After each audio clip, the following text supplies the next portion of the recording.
Hey guys, Richard here with eBike Reviews and Adventures. Today we're going to be doing a review on this Urtopia Carbon ST e-bike, made of carbon fiber, lightweight, about 38 pounds without the battery, 45-ish with the battery. Stick around for the video. Hey, a big thanks to Urtopia for trusting us and sending us the Carbon ST so we could test it out, review it, and bring you some content. Now, this is a brand that I previously wasn't real familiar with. Maybe you aren't either, but they've been around for a while. And what's special about them is that they are making e-bikes that are sub $2,000 with carbon frames. Now, they use a carbon fiber that is the same that's used in Formula One racing cars. Okay, so that's important to know. It's some really good technology. It's got some really good features about it. And they're building it into an e-bike. And normally when you find something like this, you're gonna spend about $4,000 for a carbon e-bike, okay? And they've done it, and you can get it for $2,000 or less. Check out their website because they've got other models as well. Let's go ahead and talk about some specifics about this bike. Okay, we've got a motor back here that's 750 peak watts. That means it's probably about 500 watt nominal. It is 60 Newton meters of torque, which means it's great on the flat ground. You can even take some slight hills as long as you're willing to pedal along with it. I like that. The battery is tucked away inside the frame here, and it's about a 9.6 amp hour battery, so a little smaller, which helps keep that weight down. But you know, when you're using this with the torque sensor, you're going to get about 30% more mileage because you've got a torque sensor versus a cadence sensor. So that's important to know.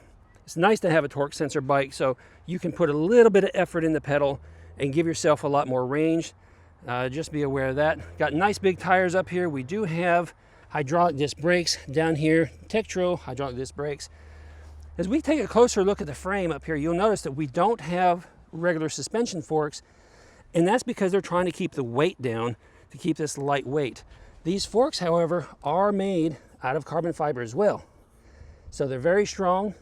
As we go up the frame here, you'll see there's no weld joints. Everything looks nice and smooth and clean. One of the things I really like about this bike, just super nice looking, no welding marks. But those forks, I'll tell you, that really reduces the weight. They're very strong. Carbon fiber is like multiple times stronger than aluminum frames or aluminum front suspensions. So be aware of that. You're not sacrificing strength by going with carbon fiber. Here's another look up here. Super, super clean, super nice. You got connection points for water bottles right there. You have 11x40 cassette back here, which makes it nice. It's an 8-speed, so there's no ghost pedaling at all. It shifts super smooth. We'll talk about that more in just a moment. You've got a tail light back here in the rear. Again, we got fenders that are plastic. Moving up here, talking about the saddle right here, it's wide enough. It gives you plenty of support on your backside, and it's got some cushion to it, so it's not a bad saddle at all. Enjoy that. The post is a little different because right here you have to lift up this cap, and you do need an Allen wrench just to loosen it a little bit in order to make any adjustments, and then you tighten it back down wherever you want it to be. You keep that little cap over it to keep it nice and clean looking. Moving up here, let's go ahead and talk about the cockpit. Over here on the left, we have rubber hand grips with the little bump out. We got the Tektro hydraulic brakes. We've got a bell conveniently right here where some people would find the thumb throttle, but we have a bell. We have a button pad that is up and down pass. Your headlight button, separate headlight button right here. You have your power button on the top side, and then a button right here to toggle through the modes. You do have 5 modes of pedal assist on here.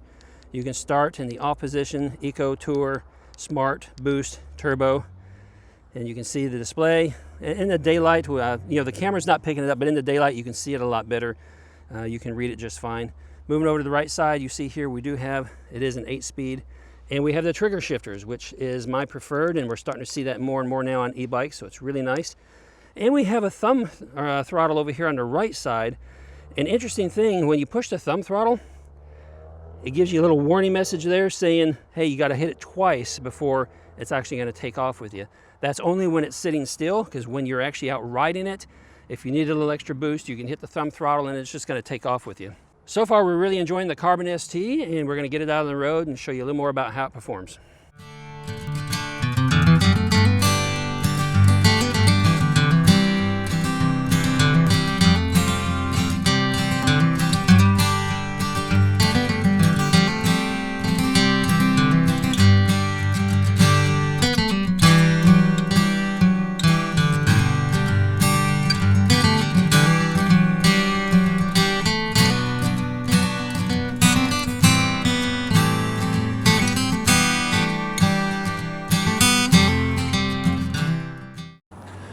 right, so let's get started here. First thing I want to talk about is the throttle, because the throttle is a little different than most.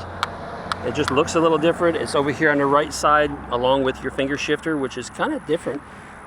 It works fine. It's just that when you're sitting still and you hit the throttle to go, you're going to see an error message there saying, hey, you know, you've got 3 seconds to press the throttle again. So you got to release the throttle, then press it again in order to activate it. Press 3, 2, 1, but I had to push it a second time. Now it's going to get going. Once you're riding, okay, you just hit the throttle and it's going to respond. So that's interesting after it's moving. Love the bike, like it a lot. Really quiet motor, really quiet tires. You can't hear anything from the bike when you're riding it. So it's super good quality, super nice in that regard. Just good components all around. I'm going to go back down this path here. And because you got 5 levels of pedal assist, we got off mode, which you get nothing. And then you have eco mode. And you can get up to about 9-10 miles an hour in eco mode alone, as long as you put forth a little effort into the pedals to push it along. See, we're at 8.5 now, 9. But then you can bounce it up to tour, and then you got smart, and then you got the boost mode. We'll leave it there for now. That's about past 4 that you're familiar with. Yeah, it's just so easy to handle because this thing's so lightweight. The top speed of this bike is 20 miles an hour. And you know, you can easily get there and pass 5, or excuse me, what is that, boost mode? Turbo mode, that's what it is, turbo mode. You can get up there to 20 miles an hour.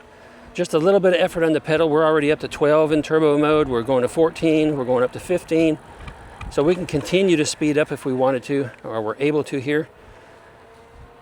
But the best thing about this bike is how lightweight it is and just how it feels. How quiet it is. Just a super, super nice road style bike. We're going to turn around here in the grass. You know, let's do this right here. Let's ride in the grass for a minute and get some bounce going on here. So 60 Newton meters of torque is enough to get these thin tires through the grass, and this is really bumpy right through here, as you can probably tell. If I was going up a hill, I would definitely have to pedal to assist it to get up, because you wouldn't be able to ride throttle only probably to get up much of a hill, so just be aware of that. But it's not really designed for that. It's designed for exercise. It's designed for just getting out and cruising around. Great for RVs if you're gonna, if you're an RV enthusiast or something, or do a little bit of traveling because it's such lightweight. It's great for that. Let me go back down this path this way a little bit. Yeah. Oh my goodness, I just can't say enough good about it because it's a fun little bike. I personally am not a big fan of thin tires. I like my fat tire bikes, but if I was going to buy a thin tire bike and I had, you know, $2,000 to spend, this is the one I would buy. For sure. For sure. Just really nice riding. Look, great for taking it out to the park. You know, getting familiar with the parks and that sort of thing. Bike paths, you know, even commuting through the city streets. Be perfect for that as well. Yeah, no complaints so far from us here on the channel about this bike. So make sure you go and check it out. Follow the links down below. Ask any questions you want. Give us a thumbs up if you like this video. That helps share the video and get it spread far and wide to other viewers.